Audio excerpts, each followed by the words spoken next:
Ladies and gentlemen, right here I have a world debut for you of an all-new vehicle.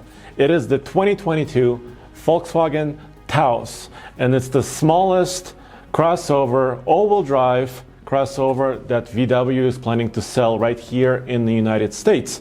They've been telling us their strategy for getting more SUVs and more crossovers over here to the United States, and they're doing it.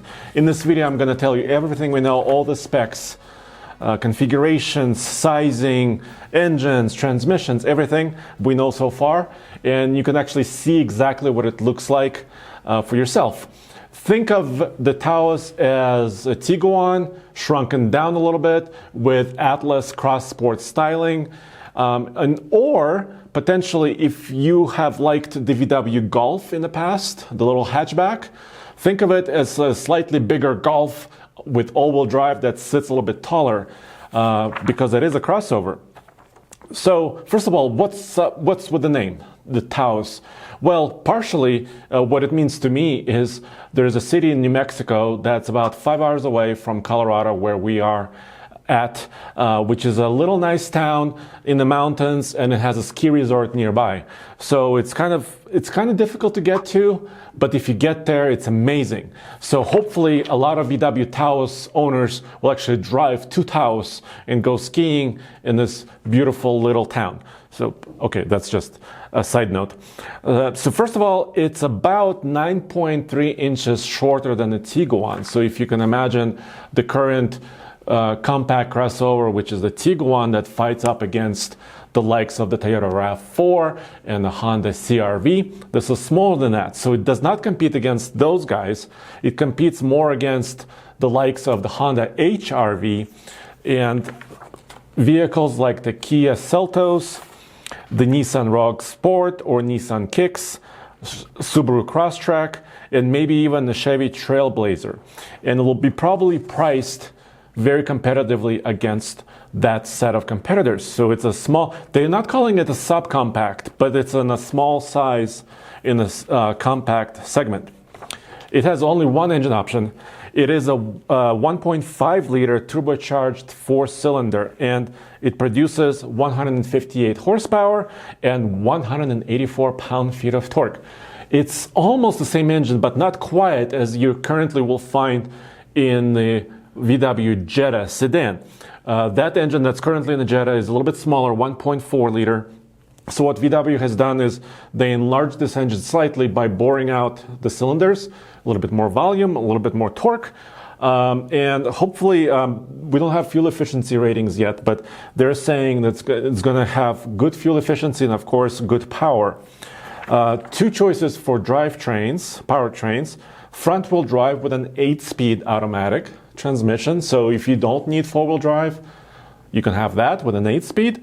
But if you want the 4-motion system, the all-wheel drive system from VW, that one comes with a 7-speed dual clutch transmission, or DSG. Exactly why they chose each transmission for each powertrain type, I don't know exactly. We'll get back to you on that when we actually talk in more detail with VW engineering team.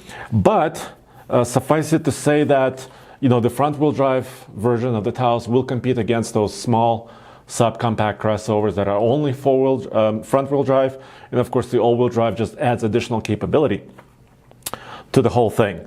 Every VW Taos for 2022 model, which is the first model available, will come with their digital cluster. So no analog gauges, it's all digital, it should be all very modern.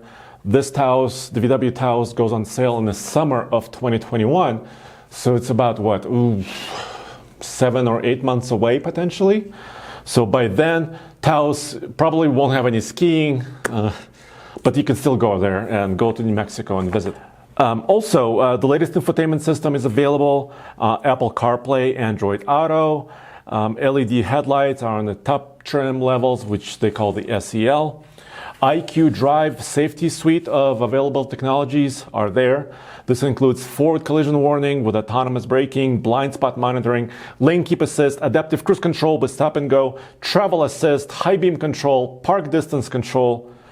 Whew, that's a lot of features, but basically most manufacturers are now offering the driver assistance technology packages across all of their vehicles, and VW is also doing it, which I think is a good thing, and it brings additional safety to the whole equation. There's going to be 3 different trim levels, S, SE, and SEL. The very, very base Tiguan starts at around $26,000, and VW hasn't announced pricing yet, but they say this will start lower.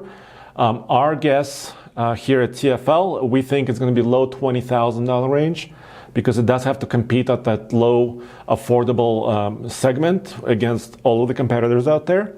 It's going to be built at the Puebla plant in Mexico, VW's plant. Let's take a little deeper look at the styling on the new Taos. Yes, the front resembles their other SUVs, specifically the new big brother, the Atlas and the Atlas Cross Sport, which is a little bit more stylish. Big mid-size crossover from VW, and it also has a few hints of the new ID.4 all-electric crossover that's also coming. And the ID.4 is coming to United States also. It's going to be fully electric SUV, a crossover from VW, and the styling is very similar. They even unveiled it in the blue color that's very similar to the blue of the ID.4. In the back, kind of traditional VW SUV. I kind of like that they're kind of keeping true to their style that they've used on their other vehicles. Of course, on the inside is very familiar. If you've been in a VW from previous few years, you will find yourself right at home, right there on the inside. By the way, there's still quite a lot of cargo capacity and passenger capacity on the new Taos. With the seats in place, you have 28.1 cubic feet of space, which is less than the Tiguan by a little bit. With the seats folded, you have 66.3 cubic feet of space. That's 9 cubic feet less overall for cargo than the Tiguan. So you're talking about what, maybe like almost 15% less total cargo capacity. So you don't have a lot of stuff. You don't have to buy a Tiguan. You can get this, the Taos. So still really usable. It has a total wheelbase of 105.9 inches and a total length, like I said before, 9.3 inches shorter than Tiguan at 175.8 inches. And yeah, this is going to be interesting. I've had a VW Golf in the past, and I kind of always wondered, I wanted all-wheel drive. I could never buy that Golf R hot hatch. So this could be, if you love VW and you love kind of some of the features that they bring, but you want it in a smaller, more compact size, this could be a good choice. And of course, as soon as we get it right here in Colorado, we're going to put it on our off-road trails in the mountains and do a fuel efficiency test for you guys. So stay tuned for all of that information coming very soon on TFLcar.com, where you will also find a lot of images and specs on this particular new Taos.